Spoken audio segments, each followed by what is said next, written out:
These past 2 weeks, KELOLAND News has told you story after story about violent crimes against Indigenous people going unsolved. And part of the problem might come down to a lack of resources on the reservations. At the end of July, Oglala Sioux Tribe filed the lawsuit against the Bureau of Indian Affairs and Department of Interior, saying that the government has failed to uphold its obligations to provide adequate law enforcement as outlined by laws and treaties.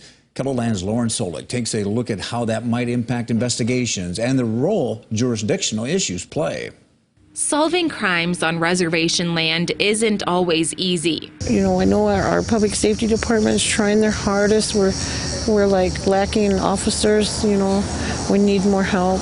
According to a lawsuit filed by the Oglala Sioux Tribe, more than 400,000 people rely on BIA-funded law enforcement. However, the tribe notes the BIA currently only provides funding for 33 police officers and 8 criminal investigators. Jurisdiction rights are also an issue. Indian on Indian within a reservation, tribal cops can take care of that. So seriously, some of the first questions that are asked, if we don't know the person, are you Indian or not? Because if they are, we have jurisdiction.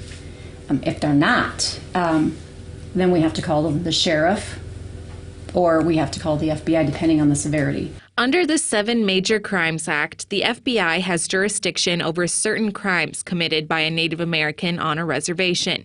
Those crimes include murder, manslaughter, rape, assault with intent to kill, arson, burglary, and larceny. But they're not stationed there, so they still have to come from Rapid City down to Pine Ridge or Pier down to Rosebud.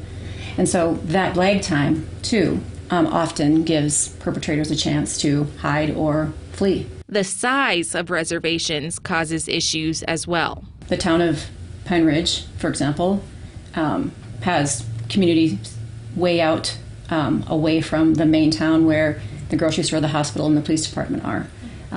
They're not stationed out there, they're stationed in Pine Ridge. So the drive to get from here to there is also difficult when it comes to responding to crime. Violent crime rates on reservations are more than double the national average, making policing even more challenging.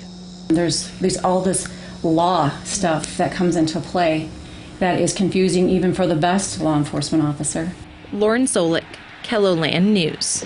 KELOLAND News tried reaching out to the Oglala Sioux Tribe to talk about these issues and the lawsuit, but have not heard back.